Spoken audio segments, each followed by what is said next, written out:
Chapter 1. The Canary. In the offices of the Homicide Bureau of the Detective Division of the New York Police Department, on the third floor of the police headquarters building in Center Street, there is a large steel filing cabinet, and within it, among thousands of others of its kind, there reposes a small green index card on which it's typed, Odell, Margaret, 184 West 71st Street, September 10. Murder. Strangled about 11 p.m. Apartment ransacked. Jewelry stolen. Body found by Amy Gibson, maid. Here, in a few commonplace words, is the bleak, unadorned statement of one of the most astonishing crimes in the police annals of this country. A crime so contradictory, so baffling, so ingenious, so unique, that for many days the best minds of the police department and the district attorney's office were completely at a loss as to even a method of approach. Each line of the investigation only tended to prove that Margaret Odell could not possibly have been murdered. And yet, huddled on the great silken davenport in her living room lay the girl's strangled body, giving the lie to so grotesque a conclusion.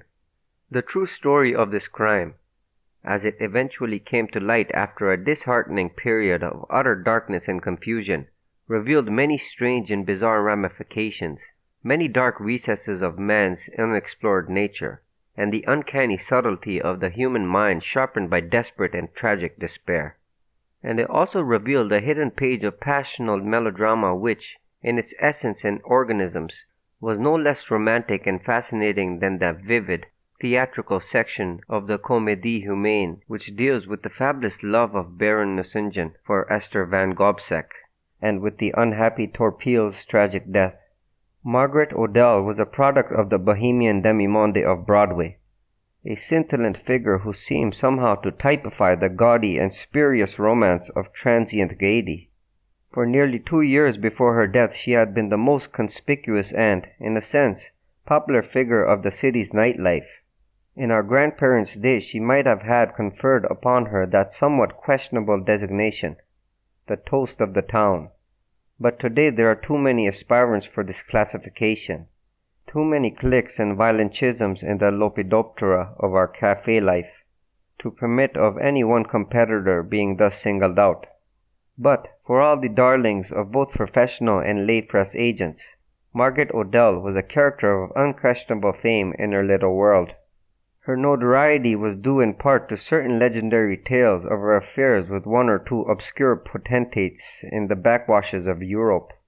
She had spent 2 years abroad after her first success in The Breton Maid, a popular musical comedy in which she had been mysteriously raised from obscurity to the rank of star and, one may cynically imagine, her press agent took full advantage of her absence to circulate vermilion tales of her conquest. Her appearance went far towards sustaining her somewhat equivocal fame. There was no question that she was beautiful in a hard, slightly flamboyant way. I remember seeing her dancing one night at the Antlers Club, a famous rendezvous for post-midnight pleasure seekers, run by the notorious Red Reagan. She impressed me then as a girl of uncommon loveliness, despite the calculating, predatory cast of her features. She was of medium height, slender, graceful in a leonine way, and, I thought, a trifle aloof and even haughty in manner, a result, perhaps, of her reputed association with European royalty. She had the traditional courtesan's full, red lips and the wide, mongoose eyes of Rossetti's Blessed Damozel. There was in her face that strange combination of sensual promise and spiritual renunciation with which the painters of all ages have sought to endow their conceptions of the eternal Magdalene. Hers was the type of face, voluptuous and with a hint of mystery, which rules man's emotions and, by subjugating his mind, drives him to desperate deeds. Margaret Odell had received the sobriquet of Canary as a result of a part she had played in an elaborate ornithological ballet of the Follies, in which each girl had been gowned to represent a variety of bird.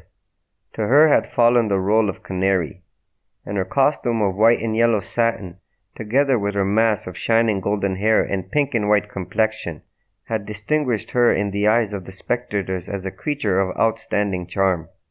Before a fortnight had passed, so eulogistic were her press notices, and so unerring did the audience single her out for applause. The Bird Ballet was changed to the Canary Ballet, and Miss Odell was promoted to the rank of what might charitably be called the premier danseuse, at the same time having a solo waltz and a song interpolated for the special display of her charms and talents.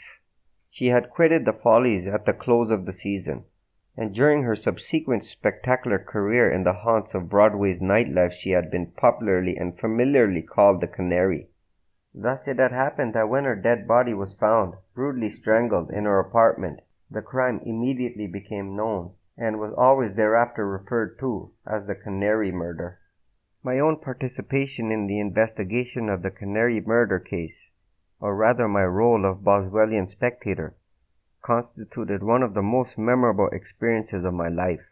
At the time of Margaret Odell's murder, John F.X. Markham was District Attorney of New York, having taken office the preceding January.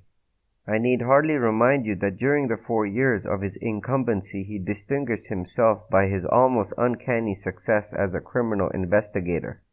The praise which was constantly accorded him, however, was highly distasteful to him, for, being a man with a keen sense of honor, he instinctively shrank from accepting credit for achievements not wholly his own. The truth is that Markham played only a subsidiary part in the majority of his most famous criminal cases. The credit for their actual solution belonged to one of Markham's very close friends, who refused, at the time, to permit the facts to be made public. This man was a young social aristocrat, whom, for purposes of anonymity, I have chosen to call Philo Vance. Vance had many amazing gifts and capabilities. He was an art collector in a small way, a fine amateur pianist, and a profound student of aesthetics and psychology. Although an American, he had largely been educated in Europe, and still retained a slight English accent and intonation. He had a liberal independent income, and spent considerable time fulfilling the social obligations which devolved on him as a result of family connections. But he was neither an idler nor a dilettante. His manner was cynical and aloof, and those who met him only casually set him down as a snob. But knowing Vance, as I did, intimately, I was able to glimpse the real man beneath the surface indications, and I knew that his cynicism and aloofness, far from being a pose, sprang instinctively from a nature which was at once sensitive and solitary. Vance was not yet 35, and, in a cold, sculptural fashion, was impressively good-looking. His face was slender and mobile, but there was a stern, sardonic expression to his features, which acted as a barrier between him and his fellows. He was not emotionless, but his emotions were, in the main, intellectual. He was often criticized for his asceticism, yet I have seen him exhibit rare bursts of enthusiasm over an aesthetic or psychological problem. However, he gave the impression of remaining remote from all mundane matters, and, in truth, he looked upon life like a dispassionate and impersonal spectator at a play, secretly amused and debonairly cynical at the meaningless futility of it all. Withal, he had a mind avid for knowledge, and few details of human comedy that came within his sphere of vision escaped him. It was a direct result of this intellectual inquisitiveness that he became actively, though unofficially, interested in Markham's criminal investigations. I kept a fairly complete record of the cases in which Vance participated as a kind of amicus curiae, like thinking that I would ever be privileged to make them public. But Markham, after being defeated, as you remember, on a hopelessly split ticket at the next election, withdrew from politics. And last year Vance went abroad to live, declaring he would never return to America. As a result, I obtained permission from both of them to publish my notes in full. Vance stipulated only that I should not reveal his name, but otherwise no restrictions were placed upon me. I have related elsewhere the peculiar circumstances which led to Vance's participation in criminal research, and how, in the face of almost insuperable contradictory evidence, he solved the mysterious shooting of Alvin Benson. The present chronicle deals with his solution of Margaret Odell's murder, which took place in the early fall of the same year, and which, you will recall, created an even greater sensation than its predecessor. A curious set of circumstances was accountable for the way in which Vance was shouldered with this new investigation. Markham for weeks had been badgered by the anti-administration newspapers for the signal affairs of his office in obtaining convictions against certain underworld offenders whom the police had turned over to him for prosecution. As a result of prohibition, a new and dangerous and wholly undesirable kind of nightlife had sprung up in New York. A large number of well-financed cabarets, calling themselves nightclubs, had made their appearance along Broadway and in its side streets. And already there had been an appalling number of serious crimes, both passional and monetary, which, it was said, had had their inception in these unsavory resorts.